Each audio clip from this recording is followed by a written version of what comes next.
What is going on, everybody? Mike with Run Dad Run podcast. It is a beautiful October Friday. It is the weekend of Halloween.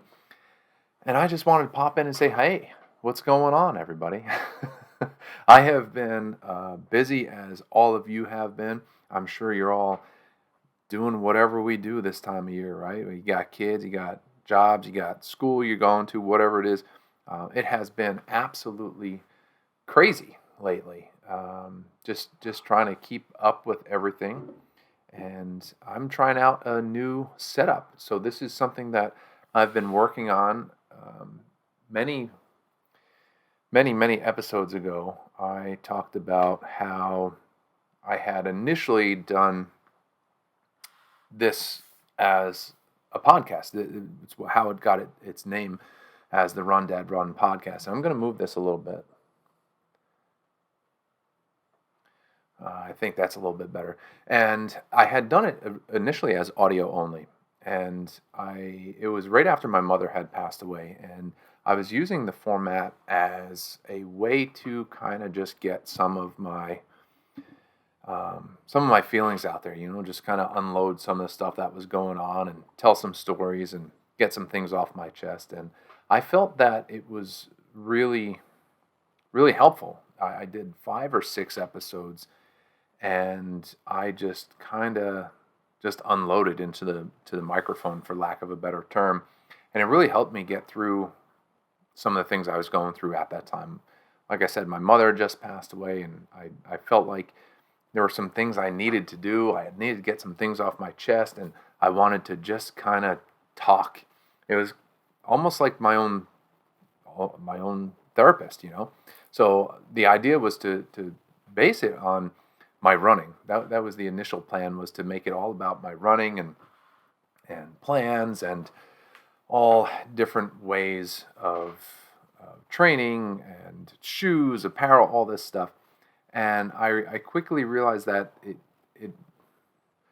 for me, I was trying to be too formatted. I was trying to have segments, and this was going to be this segment, and this was going to be me just BSing.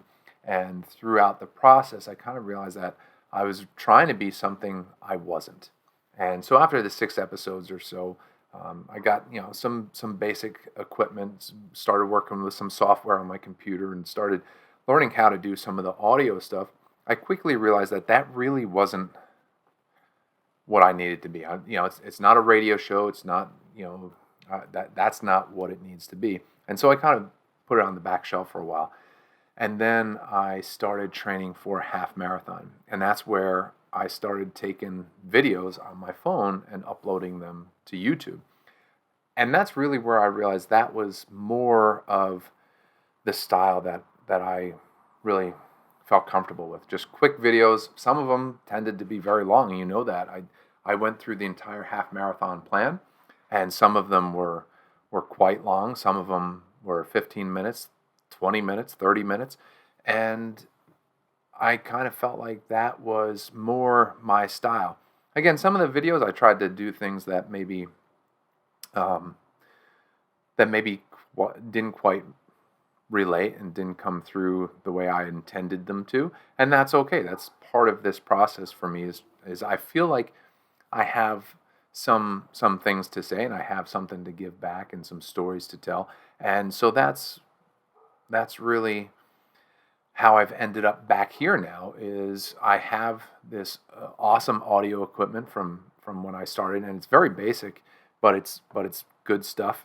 And I have an action camera that I recently bought. It's a pandemic purchase.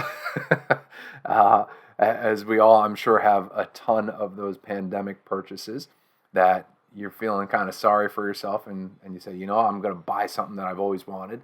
And it works for this purpose as well. So I have some studio software, a microphone, a camera that I can use that's better than the built-in laptop camera. And I can talk to you guys about all sorts of things. So I often feel like maybe I give a little bit too much information about what my plans are and what I hope to do, and I need to just do it. And that's where I'm at. Is I'm gonna come back, and I'm gonna start talking about these various things that have been going on. So like I said, today is a beautiful Friday in October. The weather here in Central Florida is finally starting to cool off. And if you guys remember, I'm out in the Daytona Beach area, and it is just absolutely gorgeous today. Now, we had a big, huge storm last night, supposedly spun off some tornadoes in the area. And today we're just dealing with some beautiful breezes and just about, let's see, just about 81 degrees. So I got the windows open, had the air conditioning company here today tell me that it's going to be $8,900 to put a new unit in on the first day that I can open all the windows. So that's always fun. But we had, this is, the way it goes, run, dad, run, right? I'm a dad, I'm a husband, I'm a homeowner, I'm a career guy, I'm a master's degree student, I'm all sorts of things. And today got the couple maybe 2 months ago, had the company that we had the annual contract with come in and say, yeah, you got a leak. We can put some more refrigerant in and it'll probably limp you along. This was, I think, middle to late August. He said, probably get you through these hot weeks, but this is going to be a problem. You're going to have to replace it. And the fix on this is going to be probably, what do you say, like a third to half of the price of replacing the whole system. So $200 today will get you a couple month or two, and then you can shop, decide what you want to do. So I brought in another company today, and they agreed with that assessment that they can make the repair, but it's in the ballpark of about $2,500, and the unit we ended up going with is going to be about $8,900. So you can fix it for $2,500, and there's no warranty on any of the parts because it's a 11 or 12-year-old system. Or you can spend the extra money, $8,900, and have a 10-year warranty on the inside unit, the outside unit, the line set, everything. So that's what we're doing. So today, find out $8,900 for an air conditioning unit. And as soon as the guy leaves, I realize it's 1 o'clock and it's still only 80 degrees out. So I open all the windows up. So anyway, whatever, it is what it is. We're going to see our electric bill drop because it's going to be, a 10-year newer equipment, and it's going to be worth it in the long run. So, like $900 a year for that 10-year warranty if you play it that kind of math. So you paid up front, but over the course of the 10 years, $900 a year to have warranted equipment. So what else is going on? What else did I want to talk to you guys about? So I always forget. I got to start writing these things down. But I told you guys in my last video, I believe the last video was, prior to my nephew graduating, I think. I can check here real quick. But I think the last video, my nephew had not yet graduated from the Marine Corps. And I was planning and did end up going to Parris Island, South Carolina to see him graduate. Let's see. Let's take a look at my page here real quick, my channel, see what the last video was. So Let's Catch Up was 1 month ago. No, I already told you all this. So see, that's why I checked. So it's October. I told you all this stuff. What has happened since then is, the kids are in school, and the pandemic is still going. We're in Florida, so Florida's acting like, what pandemic, and that's really kind of, it's interesting to see a lot of my friends that are still in New Jersey, the difference in the way the two states are handling it, the difference between the way the states and the federal government are handling it, the difference in leadership, and I'm studying leadership. I on my bookshelf here I have books about leadership, whether it's business or military or even sports. There's leadership in sports, obviously, and the interesting way to kind of step back and just look at the different ways that different people in leadership positions are handling this is just astounding. There's no one unified approach or position, or they can't even agree on the simplest of things that we should be able to agree on. It's just been astounding the last, was it now? It's a year, almost 18, 19 months, something like that, right? So it's just been absolutely astounding to see how we can't come together on this one thing. It's just been unbelievable. But anyway, it is what it is, and we'll figure it out. We'll come out the other end, and hopefully we can look back on these times, and we can get a sense of how, when we remove ourselves and our personal beliefs and political beliefs, when we look at what we did as a community, as a state, as a country, as a world, hopefully we can look back and we can at least look at some of the things collectively that were done incorrectly, and we can walk away with some lessons learned. I know it's difficult to do it within the current time. There's finger pointing, and you're doing it wrong, and I'm doing it right, and all that other nonsense. But hopefully we can step back and look back on this time and with cooler heads say, oh man, we really fucked this up. There are some things we need to learn that we've now gone through it with the Spanish flu. We've now gone through it with COVID-19, that we can look and say, all right, we know what worked 100 years ago. We know what didn't work 20 years ago. And if this happens again, this is what we know does work. This is how we move forward. And hopefully, collectively we can do those things. But anyway, that brings me to some other topics. I just want to touch upon that real quick. But I did the Tunnel to Towers run. You guys always support me so much. I really appreciate all of the support, whether it's a thumbs up, a like, a comment, a donation to my personal fundraising page for the Stephen Siller Tunnel to Towers Foundation. I really appreciate you guys. You're always helping me out. And this year I raised over $600, and it goes to the foundation, and they do their best to maximize every single dollar to go to the cause. And just a quick reminder of what they do. They support first responders and their families, military and their families, and one of the big things that they do is they build adaptive homes for disabled veterans and first responders. So, for example, if someone comes back from a military, Iraq, Afghanistan, what have you, and they need technology within their home to help them survive and live, a lot of times it's more expensive to rehab a home and to do all the things that you need to do. So what they work to do is build adaptive homes specifically to their disabilities.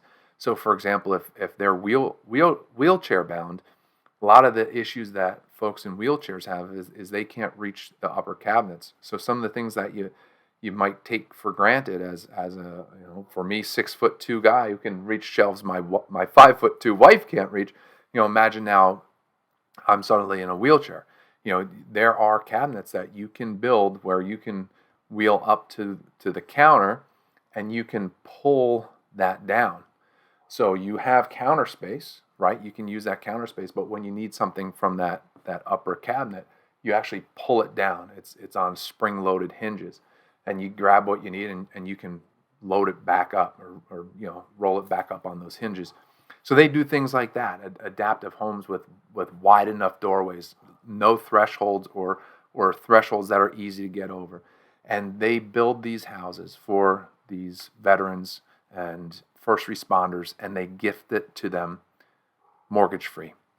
And they also, and many times, they've had situations where someone's lost in the line of duty. I remember a couple of years ago, and even recently, an NYPD officer was shot and killed in the line of duty, and they assumed the mortgage of their home. So there's one less thing his widow had to worry about. She doesn't have to worry about when that's the primary income. She has an opportunity now to mourn. She doesn't have to worry about that mortgage payment. She doesn't have to worry about the kids. She can now take that money that she lost, and anything that's left over would go to other sources. She doesn't have to worry about having to pay that mortgage. So it's just an amazing foundation, and their big slogan is "Let us do good," and that really just speaks to me. Just taking care of our community, the people that we ask to put their lives on the line for us day in and day out, go do the things that we don't want to do or not willing to do. Show up at the car accident, show up at the house fire, go fight the fights that our government asks them to fight, and they help those people when they have no one to turn to. So if they need help, they can turn to the Stephen Siller Tunnel to Towers Foundation. And if you don't know, please go to the website, check it out.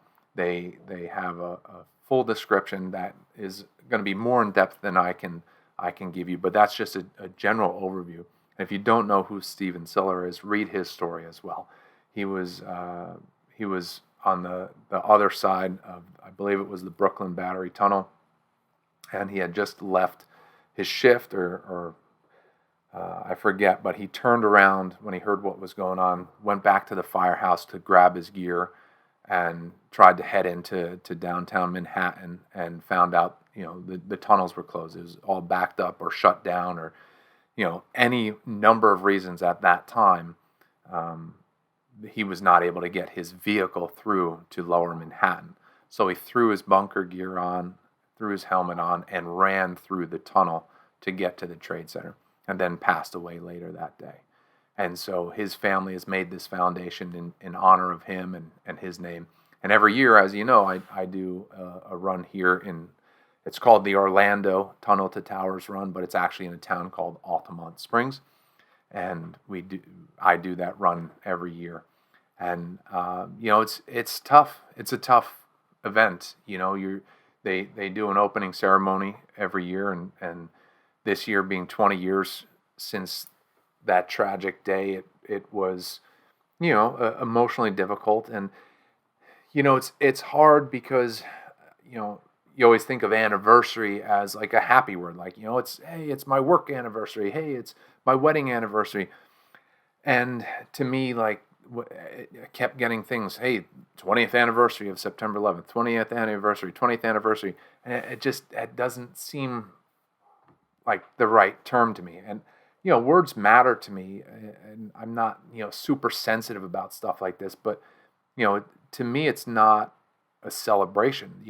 I'm there to remember, I'm there to run, and I'm there to raise funds. I'm there to help this foundation do good. I understand that they have to attract people. Me, I'm an easy sell. My family, both my family and my wife's family, is directly affected by it. I worked at a sub shop at the time. I was 21 years old. I wasn't in a career job yet, but my brother works still to this day, works for the Port Authority of New York and New Jersey. And my wife's family, 2 members in the fire department of New York City. So there's ties. Just the fact that I grew up in Monmouth County, I mean, you can't go 1 square mile in that town that I grew up in Hazlet, New Jersey, and not find someone that was directly impacted in one way or another. I mean, I think it was on the 12th or the 13th of September in 2001, where I grew up in Hazlet in Monmouth County, New Jersey. We could smell the buildings burning. I mean, we could smell it. We could smell the smoke. When the wind shifted and it blew that smoke down the Jersey shore, we could smell it. So for me to be 1,000 miles away in Florida, it's an easy sell for me to go and want to do this run and raise these funds and work with a foundation that does do so much good. And, they support the lights. I forget off the top of my head what they call it. The Towers of Light, I think they call it.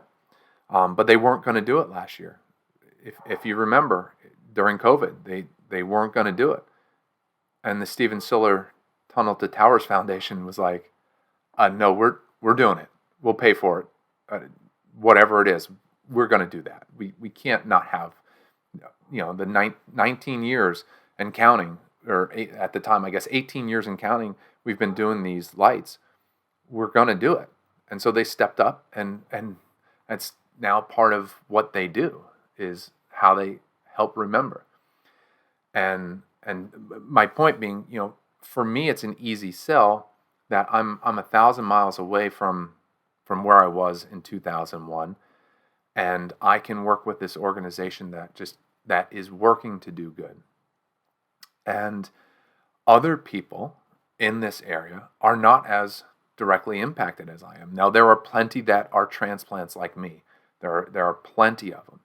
But they also have to market this race to other people to try and raise money. It's a foundation. They have to raise money. And they can't have an event that is just everybody crying and sobbing the whole time. I get that. I understand that. It's not a funeral. I get that. But I have, and my wife has a hard time of going from point A, where the bagpipes are playing and they're ringing the bell and they're doing a last call for Gary Box and Steven Siller, and then the race DJ jumping in. All right, guys, let's get ready to go. Here we are. And the happy music starts playing. It's like that 180 has been hard for me. I think this is my 6th time running this race, maybe. This year in particular was a large crowd. So 2 years ago, they had the largest crowd they ever had. Last year, they had a virtual run. And this year, I think it was probably the largest yet. And it's just, I don't know. You don't want to tell someone they're doing it wrong, right? People can mourn in their own ways. People can celebrate and remember in their own ways. But it's just every single year, it's getting harder for me to do it. And I know that's really selfish. And for me, that's the way I feel. It's so weird to be there. At one point this year, my wife looks at me and just goes, I can't do this. I got to walk away. And she did. She had to walk away. And I don't blame her. Her father was in the fire department. Her uncle was in the fire department. She had a different experience than I did, and she's there to support me. So, it's very difficult, and it's getting harder and harder to do. It feels like the further we're getting away from that day and the bigger this event is becoming. Another pressure point that I have with it, and I'm not picking on the race directors. I'm not picking on the organizers, the fundraisers, the foundation. I love everything they do. I can't pretend to know how difficult it is to put on this type of event. So, I don't want to come across the wrong way. But I think this event has now gotten too big for the venue. Where they are, it's a place called Uptown Altamont. And it's by the Altamont Mall. There's a whole bunch of shops, and there's like a park area. And the start-finish line is within this park area. Then you run basically through the parking lot of the mall, around and down like a business park, and then back into the Uptown Altamont Park area to the finish line. And there's a little like town square there. And every year, the event keeps getting bigger. And like 3 events ago, I was saying, there's way too many people here for one porta-john. Like, we need to have, there's 500, 600 people here, just runners, right? Just runners. We have to have more than one porta-potty. And this year, I forget the total numbers, but I think it's pushing 1,000. It's over 1,000 people. They have one porta-potty. So because of some of the COVID restrictions, they staggered the start. So it was supposed to be based on your run time. Now they're not, this isn't an official race as far as like, this is a run, walk, roll, whatever, push your stroller kind of race. So it's not like a Boston qualifier or anything like that. But they said, if you run under 8 minutes a mile, this is your start time. If you're 8 to 9 minutes a mile, this is your start time. and then I think they did 9 and up. So just, the really serious. Oh, and the first responders and military first. First responders and military go out first. Then was I guess sub 8 minutes, then 8 to 9 minutes, and then the other pack. So I'm in like the 8 to 9 minute pack, and I'm sitting there waiting online for the porta potty. First responders go. All right. Then the next wave goes. I'm like, all right, I hope they wait 5 minutes here, because I got 10 people in front of me for this one porta potty. And then he calls over, all right, everybody, 8 to 9 minute. I'm like, shoot, I gotta go. I'm waiting. I'm like, well, I'm just gonna go. I'm gonna run. So I run, and so I figure my way to get to the starting line, make sure my chip gets captured by the start finish line, and I start running, and there are people walking. There's people pushing strollers, people holding hands walking. I'm like, I'm not super fast, but pretty sure if you're walking, you're not going to get an 8 or 9 minute mile, right? It's just not who he called to start. And so it's just little frustrations like that I know are very selfish, but that when you look at your calendar and you look at the events that are coming up, this event is no longer close to me. We moved out to the beach here in Daytona Beach area, and this event out in Altamont is an hour away. It's an hour drive, basically. And I mean, to be there for 6 a.m., I got to wake up 4:45, got to wake up the kids. My wife no longer has to commute down that way, so she's not used to getting up she gave up her commute so she doesn't have to wake up that early anymore. And so I wake her up on a Saturday, wake the kids up on a Saturday, pile them in the car, drive an hour down the road to get there in time for the opening ceremony and to raise money. Again, I got to focus on the fact that I'm raising money for a good foundation, right?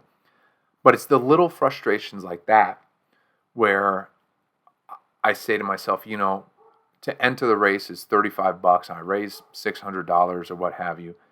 Maybe next year I just write a $100 check. Instead of doing $35 to enter the race, maybe I write them a check for $100 and I do a local race at a bigger venue, with more porta potties. I know that's really silly to say that, but that is part of keeping and attracting people to your cause is adapting to what the needs of the fundraising event are. And one of the pieces of feedback I've given them over the years, anytime you get a survey or how'd we do or whatever, I say, you got to make sure there's more porta potties. You got 600 people coming to race, not including volunteers, not including the vendors, the sponsors, the police officers, the firefighters, all the dignitaries. You got the mayor of Altamont, you got a former state senator that comes by, you got at least 2 or 3 retired FDNY there, and all the other fundraising folks, the people that work for the organization or volunteer for the organization. So you're pushing 1,000 people, and you have one porta potty. Anyway, it was a good race. I ran with a full bladder. I drank my coffee on the drive down. Didn't use I used the restroom porta potty there once when we first got there, and then when I tried to go pre-race, didn't get a chance to. So I ran 5K with a full bladder. And I did about a minute off from what I ran last year. So I ran a 24:03 last year. I think I ended up like a 25:11 this year. So 24:03 to 25:11. Now the key to this, and this is really one of the big updates, is I have not been running as much as I normally would. In the build up to all of this spring and the early part of the summer, I was running a lot. As I've talked about in a prior video, I was starting to build up my monthly mileage. That was a goal of mine, was to get to the point where I'm at a higher mileage, so that jump from just maintaining to my annual half marathon isn't that big of a jump. A lot of times that's my issue is, you're running 25 miles a month, and next thing you know, you're on your half marathon plan, and one of the months is 80 miles a month. So did I say that? Did I misspeak there? 25 miles a month, and then you jump up to 80 miles a month. That's a big jump. So what I wanted to do was have a base of 30, and then a couple months later have a base of 40, so that when I start my half marathon plan, that jump from 40 to 50 to 60 to whatever it is, I can build up to it without having to go 25 to 50 to 70 to 80. I can go from 40 to 55 to whatever it is. So I can do that a little bit more quickly. I have a higher base. Long story short, I started getting a little bit of knee pain. And it would be on the inside of my knee, maybe half a mile out. And many times it would go away. And you probably hear the neighbor's dog. I apologize for that. But it would go away for a little bit and come back later in the run. And so I got to the point where, all right, I'd get like half a mile out, and I wouldn't feel any pain. Awesome. Next run, I'd go out half a mile, bam, pain on the inside of my knee. Run a little bit, maybe half a mile more, it would go away. Then I got to the point where it was like, all right, half a mile, 3/4 of a mile, and I couldn't finish the run. I did that a couple times. It's like, all right, I'm gonna rest. I'm gonna do my normal ice it, gonna rest it, gonna ease up a little bit. And so we went away on vacation in June, and I hadn't run in, I think, like a full 2.5 or 3 weeks. I brought my running gear on vacation. I was like, you know what? When we're sitting around doing nothing, trying to figure out what to do, I'm going to go for a run. And so I did that. I think the first day I did it, I think I got like 1/8 of a mile, 1/4 of a mile, and my knee started hurting me. Like to the point I couldn't run. And so I was like, all right, you shake it out, you wiggle it a little bit. Let's try running a little bit more. And it wasn't happening. So I was like, all right, I'll try again in 2 days or something like that. So I did a weights workout, tried again 2 days later, same thing, like 1/8 or 1/4 mile, to the point I couldn't run. Like it was painful enough where I said, all right, I can't even fake this one. I can't even work through it to get to the point where it normally would ease up. So I called it off, and that was it. And then I think I waited like a full almost, that was June. So I don't think I ran again until September for the 5K. So that's, I think I'd have to look at my Garmin log, but I think I got to the point of the Tunnel to Towers 5K. I was worried I wasn't going to be able to run it. I was worried I wasn't going to be able to complete the race, that I'd go out and I'd have to walk it. But I got to the point where it was time for the race, and I think it was like the only run I did that month. Let me see. No, see, I completely lie to you guys. See, I try to recall stuff off the top of my head, but June, so in the entire month of June, I did a total of 0.3 miles. That's just what I did on my watch. There were a couple runs there on the island where we go on our vacations where I didn't even upload it. I just canceled it. I deleted it. 0.3 miles in June, nothing in July, 6.9 miles in August, and then a total of 12.7 miles in September, culminating on September 11th, 25:21 on my watch is what I ran. So, and then October, so far, 13.6 miles. So it's been atrocious. I mean, it's just been no mileage. I've been trying to get to the gym to replace my workouts. My hair's a mess, huh? So, if I can't run, I want to at least do something. So I do workouts here at the house. I do workouts at the gym, not as often as I would like, but I'm starting to run again, and the knee pain isn't there.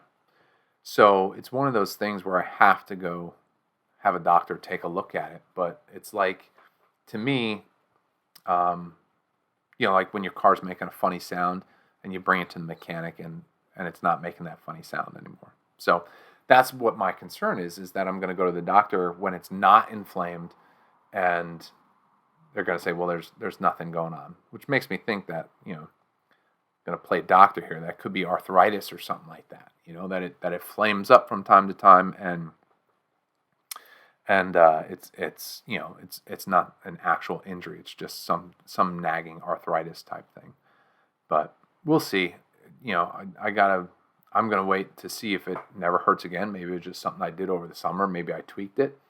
I've also been playing tennis with Jacob. So I was playing baseball in the spring, and playing, I mean, coaching. I was coaching baseball, so I'm using my legs different than I do. You run in a straight line. When you're playing baseball, you're scooping, you're stepping, you're throwing.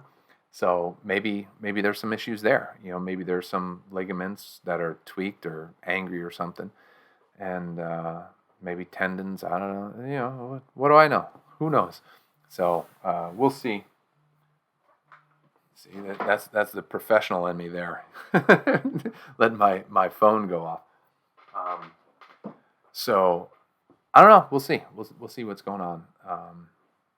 And maybe it's nothing. Maybe it's just something got tweaked and resting it has worked. But we'll see. I don't know. I hate going to the doctor for stuff, especially when it's your knees. You find out that it's something terrible. That's my concern. That's going to be something terrible. I'm going to say, oh yeah, you can never run again, or I don't know. But I've been doing pretty good. I ran the other day, and my pace is pretty decent. I go out anywhere from 8.5 to 9.5 minutes per mile, and just cruising, just trying to get my lungs back under me. That's the key. Is that first mile, that first run you do. I had a sinus infection a couple weeks ago, and when I finally was able to breathe through my nose, I was like, all right, I'm going for a run. And I went out there, and whoo, it kicks your ass, man. It was brutal. I came home and crashed on the front lawn, and before I stretched out, and went in the pool and tried to cool off, and like 30 minutes later, I was still just pouring sweat. Your body's just like, oh yeah, you think you're pretty slick going for a run today, huh? You think you can breathe? That's cool. And my heart rate was like, for the majority of it, was over 170 beats per minute. Just tough. Anyway, so that's what you got. You want to try and get your heart rate back. You want to try and get your lungs back. That's the first step. And so, the first couple runs back, at least from my experience, are going to be super slow, super hard, super slow. Just got pushed through. Make sure you're breathing right. Make sure you're not overdoing it. And then, then you get back into it. So that's the plan. Gonna just keep plugging along and keep doing what I do. So I think that's all I got for you guys today.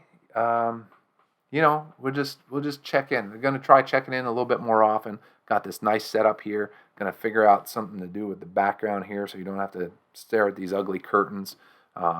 Originally, I was gonna do it with the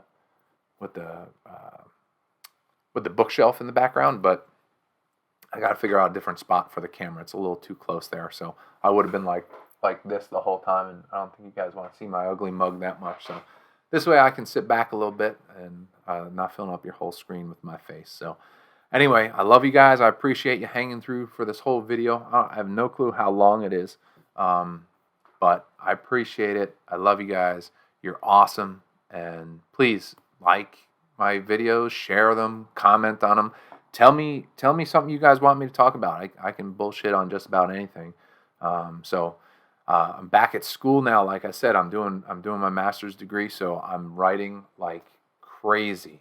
All kinds of discussion topics about leadership, and I was kind of worried about it. I haven't been in school in a hot minute, and I am thankful for how quickly I got that writing back, because that's the key. Is the discussion posts, is the quick papers, the 2-page, 1-page papers, the 700-word discussion posts, 500-word discussion posts, 700-word blog posts, and just you're just writing, and they want They want APA format, so you're doing your citations, you're getting references. So I'm thankful that that writing aspect came back, and I think part of it is, for me at least, is being a little bit more experienced, few years older than I was last time. I'm in a better place in my life than I was the last time I was in school. So it's really, I'm thankful for how quickly I got back into that groove of being able to take information and put it back out there. So I do have that. I've put that out on Facebook. My blog site is public. It's various topics regarding leadership. My degree is in leadership. So, pop over there. I'll share the link below the video, and you guys can check it out. And anything you're interested in, anything you want to hear my crazy opinion on, just let me know. I really enjoy doing this stuff and getting things off my chest, and would love to talk about anything you guys want me to think about or ponder. So anyway, love you guys. I will see you on the next one. See ya!